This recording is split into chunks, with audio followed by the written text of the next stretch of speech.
Oprah says Gayle is getting death threats over Kobe questions. Demands increase for justice after an ICE agent shoots a man in Brooklyn. And Kobe and Gianna's memorial details have been announced. Today on The Diamond K Show.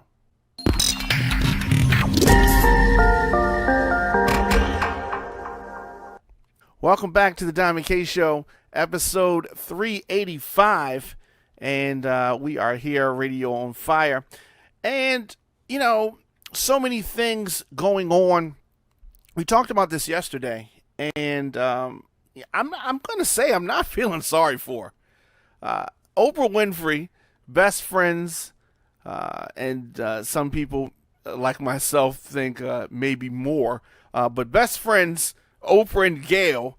Oprah was getting teared up. She was, having the water in her eyes when speaking about her best friend. Is that normal behavior when you're speaking about your best friend? Well, I guess if your best friend's getting death threats, maybe. But Oprah got choked up when she said that Gayle King had been receiving death threats after her CBS This Morning interview with Kobe's longtime friend, the WNBA player Lisa Leslie. So, of course, it's been all over everywhere. The CBS network promoting the interview with a clip that focused on Gayle speaking about his 2003 sexual assault case. Harsh criticism coming from Kobe Bryant fans and friends devastated by his recent death. We're going to talk about it a little bit later, but Kobe not even put to rest yet. The memorial service hasn't even happened yet, and she found the need to speak about this. Here's the thing. She wants to blame the network for the way they chose to promote it, but she did mention these things. It's not like they brought up some stuff and they hinted and it's clickbait and she didn't really say anything about it. She brought it up. Now, she tries to cover herself by saying it was a wide-ranging conversation and that was something that came up in the conversation. But whatever. Oprah said that Gayle is not doing well, and she said that the death threats are such that she now has to travel with security. She's feeling very much attacked. Well, she shouldn't have opened her mouth in a disrespectful way about a beloved person. All right. And anyway, but Oprah wanted to go on NBC today with Jenna and Huda and talk about this. But she said that Gayle has not slept for 2 days, which is interesting because how does Oprah know if Gayle has slept? Like, I got best friend, right? I don't know if he's awake or if he's asleep. I don't know if he's been sleeping for 2 days unless Oprah and Gayle was right there with each other. No wonder Stedman can't come in the damn house. But she says, but it will be okay. She added that her friend was put in a really terrible position. Maybe if Oprah got some of these death threats about Michael Jackson and Russell Simmons, she would be falling back with some of the stuff she's doing. Maybe this might be a lesson for Oprah, and maybe she may pull back on some of the stuff she's doing because she sees how people are reacting to Kobe. Maybe. She said she was put in a terrible position. Not that she put herself in a terrible position. It's amazing the way that these women deflect blame, refuse to take responsibility, but they will sit in a seat and interview people. And if people that they interview ducked and dodged their responsibilities the way that they do, they wouldn't accept that. But Oprah continued with her defense of her best friend. It was only because somebody at the network put up that clip. And I can see how people would obviously be very upset if you thought that Gayle was trying to press to get an answer from Lisa Leslie. She was. Okay, the clip is a clip, right? It wasn't a heavily edited clip. It was a specific clip. But let's not, she was put in a position, they showed part of the interview that people would be reacting to. So to sit here and act like Gayle is just some innocent victim, you know what I mean? Let's keep in mind she's a sarcastic. I don't want to call her out her name, but she's sarcastic. I got to go back to the interview with R. Kelly when she's like, Robert, you know what I mean? She just oozes with sarcasm. And the fact that she's sitting up with her bonnet on and her pajamas and she's crying on Oprah's shoulder, I am not feeling sorry for her at all. And I know it's a terrible sight to see anyway. But Gayle King posted a video on Thursday explaining how the clip of her asking Leslie about Bryant's 2003 rape allegation was taken out of context. How do you take it out of context? Why are you even bringing it up, right? You know, if Oprah was the past and somebody starts, going back and talk about, remember the time when you got raped by such and such? I mean, it's just like, why are you bringing that up, right? Why would you bring that up? Of all the things, right? You don't bring up the worst experience in a person's life. And then on top of that, this accuser of Kobe Bryant was lying. Okay, she was lying, right? She wasn't lying. Why did she took money. She was lying. If you're a real victim, you would have took no money just to not talk about your case, right? If you was telling the truth, you wouldn't have did it, right? But whatever. So as I said, Gayle describing her conversation as a wide-ranging interview, right? She thought she was going to get some award for that? No, I don't think so. But if you're feeling sorry for Gayle, maybe you drop her a line in her DM until you're feeling sorry for her, or not. It's a free country, so you can say what you want to say. I don't care what Oprah feels about it. All right, we're going to take a quick break. We're going to come back. On the other side, you listen to the Diamond K Show, Radio on Fire. We'll be back after this. If you love somebody, come on, put your hands up. And if you lost somebody, come on, put your hands up. If you love somebody, come on, put your hands up. And if you lost somebody, come on, put your hands up. If you love somebody, come on, put your hands up. From Diamond K Radio on Fire. So, we were talking about Kobe Bryant and the comments of Gayle King and Oprah trying to defend her. But we also got notice of the celebration of life for Kobe and Gianna Bryant, which will take place on February 24th at the Staples Center, 10 a.m. Radio on Fire will be streaming the service, but the significance of the date is something that I want to focus on. The 24th, obviously, the jersey number that Kobe wore was 24. His daughter wore the number 2, and so you have 224. So the symbolism there is very nice. She said that more details were to come for the service. It is a public service that's going to take place for her husband and her 13-year-old daughter, as we know, who were among 9 people that were killed when the helicopter crashed into a hillside in Calabasas on January 26th. So reports are now saying that the helicopter was just 100 feet from clear skies. It's just a sad state of affairs. But this will take place at the Staples Center. There was, some coordination that had to happen because the Clippers play that night.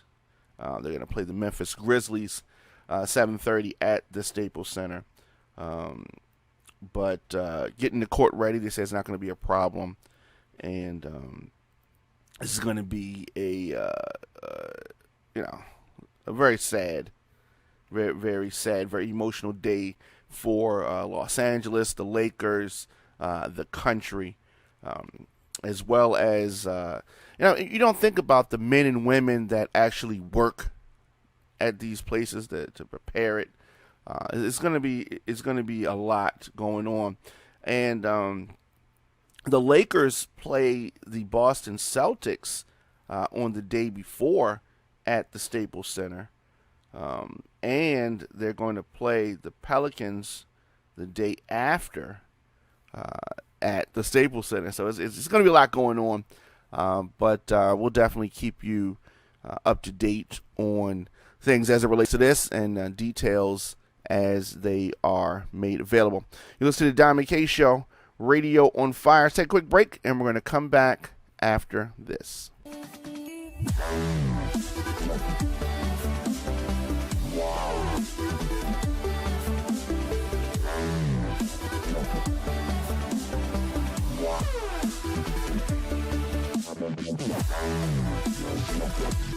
Radio on Fire, your man Diamond K. Of course, on social media, I am at the Diamond K Show, at Radio on Fire, Instagram, Facebook, Twitter, LinkedIn, all of that good stuff.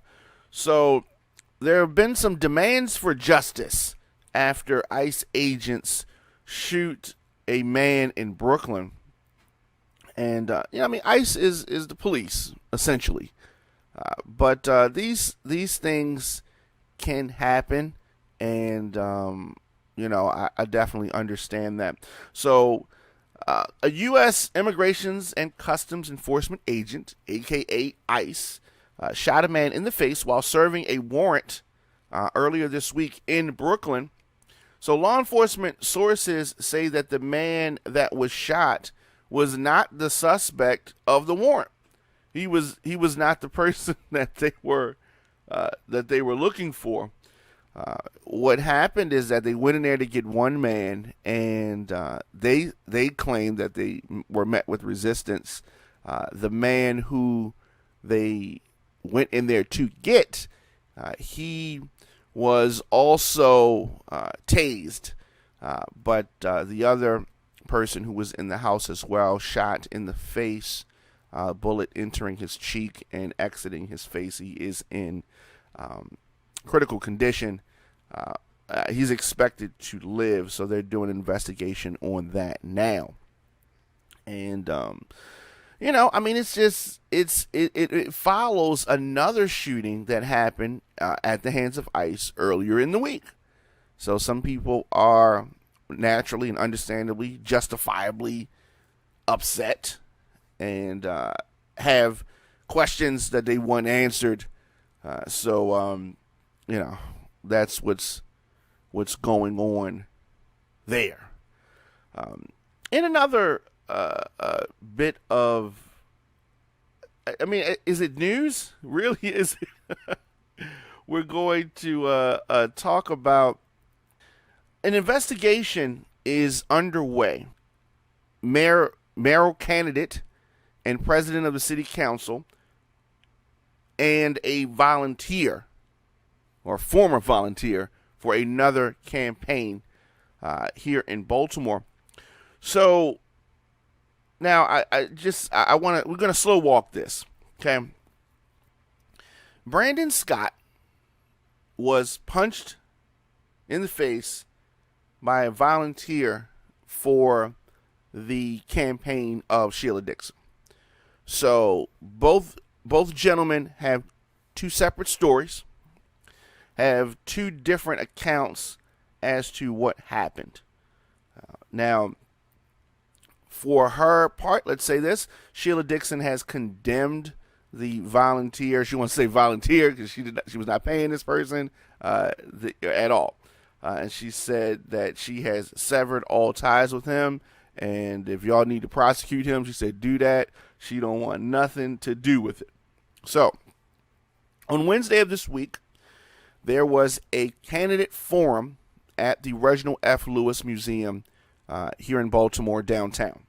So, Radio on Fire was present at this event. No, I did not punch Brandon Scott in the face. All right, so let me just put that out there. I had witnesses. I was sitting in my chair the whole time. So, here's how they are portraying the story. Brandon Scott said that he walked up to the Reginald F. Lewis Museum for the event, and he was confronted by a Dixon volunteer whose name is Michael T. Moore. He was wearing a red Dixon campaign vest. Okay. So if you've ever been to the Reginald F. Lewis Museum, there's like a walkway in the front. And at events like this, you have volunteers from campaigns outside passing out literature, passing out flyers. You got signs out front. You have that whole thing. Just like when you go to vote. It's just like that. This event was just like that. So there were folks outside, passing out flyers and all that kind of stuff. So here's where the differing accounts begins. Okay. So the representatives for several candidates, as I said, were handing out the literature to people that were arriving or leaving the event. One of those people was someone who worked with the Dixon campaign. Okay. According to Brandon Scott, he said that he prevented me from going in. He pushed me and then he swings at me, said Brandon Scott, speaking of Moore. All right, it's interesting. So he's just passing out flyers and then he just randomly prevents you from going in. It's interesting. Doesn't sound logical, but that's interesting. So let's say this. Okay, we definitely don't want Brandon Scott to be hurt, which he is not. He said he was not hurt, and he said he filed the complaint with the police department alleging that he was assaulted. He said that the punch was not hard. He said it was light. He lightly pats my jaw. So like a love tap, you mean? Like anyway. So he says that. That's what he says happened. Okay. So, I have witnessed aggressive volunteers, and I'm going to give you Moore's account, and then we're going to dissect this a little bit. So the guy whose name, as I said, is Michael T. Moore. He says this. He said that he acknowledged that he punched Brandon Scott, but he said that the president of the city council assaulted him first. He said that this was in self-defense.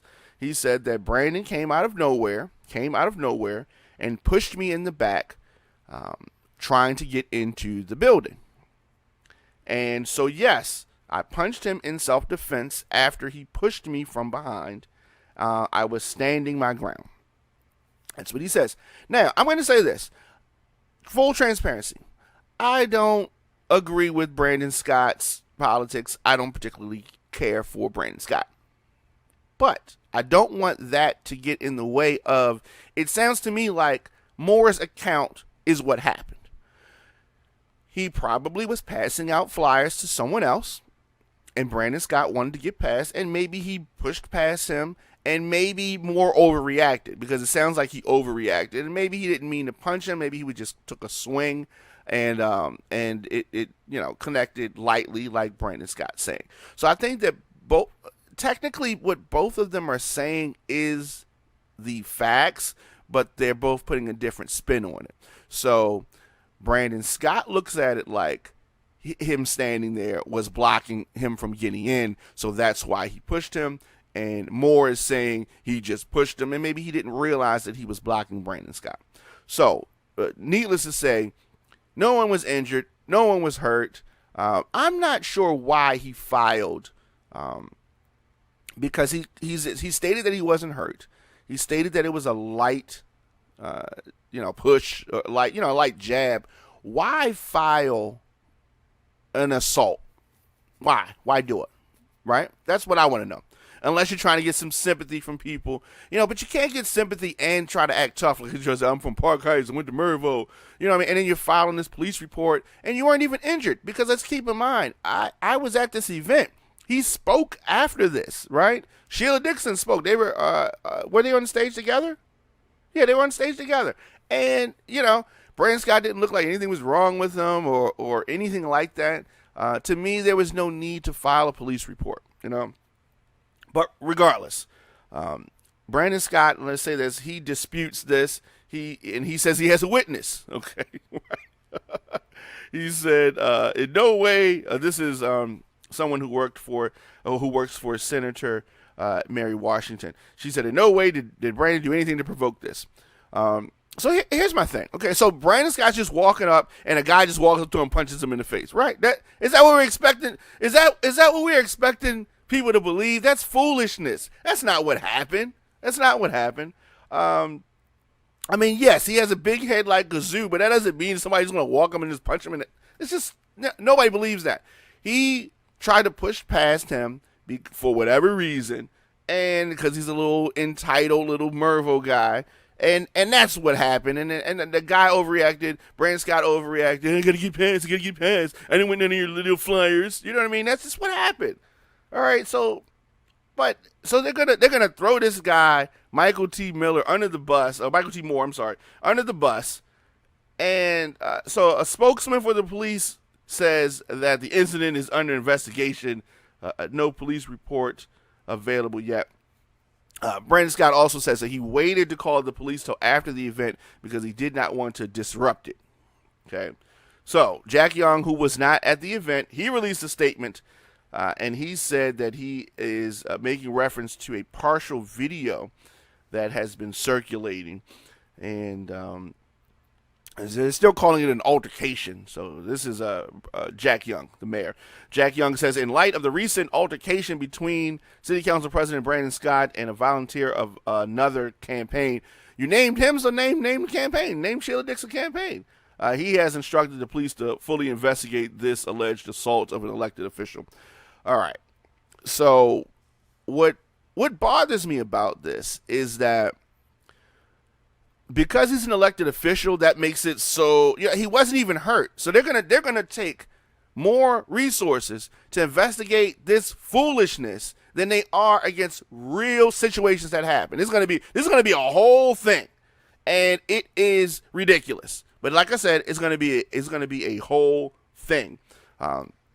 Brandon Scott doesn't like Jack Young. Jack Young doesn't like Brandon Scott. Brandon Scott doesn't like Sheila Dixon. Sheila Dixon doesn't like Brandon Scott, nor does she like Jack Young. But they're gonna sit and they're gonna do this whole song and dance thing because this is an election time, and it is ridiculous, and it is a waste of resources and everything. Man up, Brandon Scott.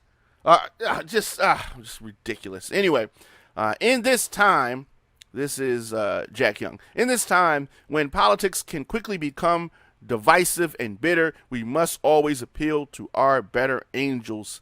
That this type of behavior displayed on the video capturing the altercation is disgusting and will be fully investigated. They've already said it's a partial video, so we don't have what happened before this alleged punch. You're just going to take this little part of the video. If you remember, I don't know if people remember, but there was a video that they had of a shooting that happened in New York once in a club. Maybe it was with a rapper or something like that. And then we had one part of the video that showed the rapper discharging the weapon, and people just like, oh my God, he shot the club. But then when they end up getting more footage to show some robbers and he had taken a gun from someone, and you know what I mean? It's just like you don't have the whole picture until you have the whole thing. You don't have the whole picture. But this guy, Michael T. Moore, he's not someone of, big notoriety, so he's not going to be believed. And Jack Young is going to bring the full weight of the police department down. This is typical. But he says, thankfully, Brandon Scott was not seriously injured, and so there have been Facebook threats back and forth. This is going to be a whole thing. So Scott and his communications director said that they spoke with Sheila Dixon Wednesday night at the event and with staffers of her campaign, who apologized and told Moore to leave. So there was a lot going on behind the scenes that we did not get a chance to see. The next day they said that they were expected to get the assurance from Dixon that Moore will no longer be working for her campaign. Maybe he can volunteer for somebody. So Jack Young's campaign. So punching a candidate running for mayor is serious. This is coming from the Scott campaign, and this needs to be dealt with. We are going to have more of these forums. That's true. Oh my goodness, they're like, oh, maybe Moore is going to be waiting Brandon Scott. Let's finish this. The sequel, right? So also concerning Scott's team, there were threatening posts on Facebook, which are still up to date, including one that says, "If I knew you wanted to fight, I would have knocked you out and not tapped your jaw." So that's interesting. I mean, I don't think he wanted to fight. He wanted to tell the police. He didn't really want to fight. But Sheila Dixon, of course, the professional here, she says that this is unacceptable, which it is, given the way that Brandon Scott has spun it. But we're just assuming that what Brandon Scott said is true. So let's say that Brandon Scott, let's look at Mr. Moore's account. So let's say that Brandon Scott just came in trying to push past him. Is that acceptable for a political candidate, someone running for mayor, for him to just push past, some what he deemed as a menial person passing out flyers for one of his opponents? Is that acceptable behavior? What if he did push past him and then he swung at him? And clearly, if he wanted to hurt him, he would have actually hit him. How you swing and it's just kind of like a warning. And so it didn't really hit him. What about that? Can we investigate that? Michael T. Moore, you should file charges against Brandon Scott for assault since you want to play this game. Like, don't let them railroad you and turn Brandon Scott into some kind of martyr. Clearly, he wasn't hurt, right? I'm just saying. So Sheila Dixon said that Moore has worked for her campaign in 2016, and she's had no dealings with him in the last years. The last thing that Sheila Dixon needs is another scandal. Staffers confirmed that photos showed him standing near Dixon at her campaign kickoff in December. Okay, so obviously it's somebody that she knows, but she said, look, if you're going to punch him, you should have covered your face. But interesting. So she says, it's not between her, whatever is between him and Brandon. I have no knowledge about that. And I believe that. She doesn't have any knowledge. So, but here's another interesting tidbit before we get out of here.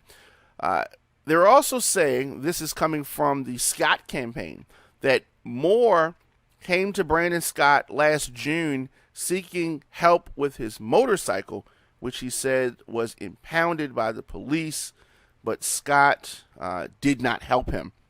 And I don't know whether or not that had anything to do with any particular animosity.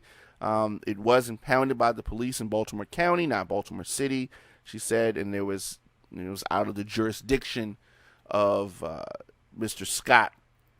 So as Moore tells it, there are other issues between the two guys, including a lawsuit over a charity he runs that names Scott and other city officials. So as we continue to probe into this, the two guys definitely know each other, but this being the next peg in this long-running feud and all of that. So don't take me wrong. My heart is pure, and I hate bullies with power. This is what Moore is saying about Brandon Scott as his latest encounter, as this whole thing is playing out.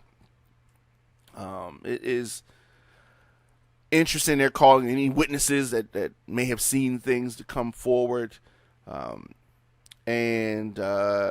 so get another account here. So they're saying someone else. I mean, everyone has different accounts, so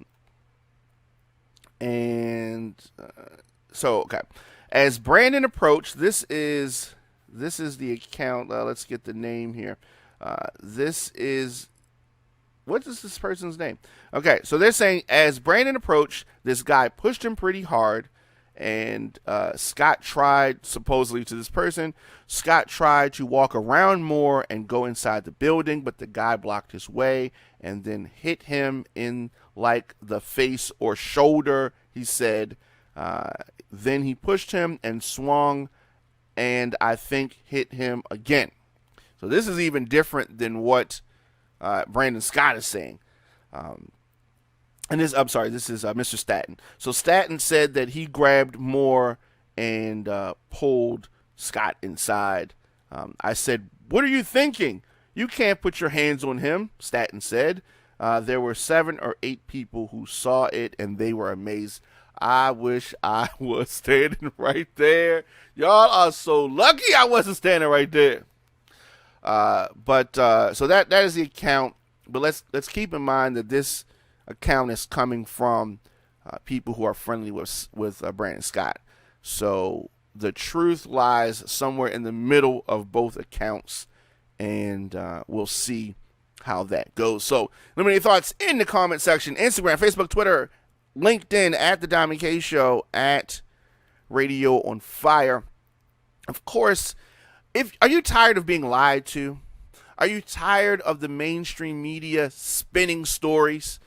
Then you must be ready for some honest, passionate dissection of the daily news. And that's what happens here on The Diamond K Show. Radio on Fire.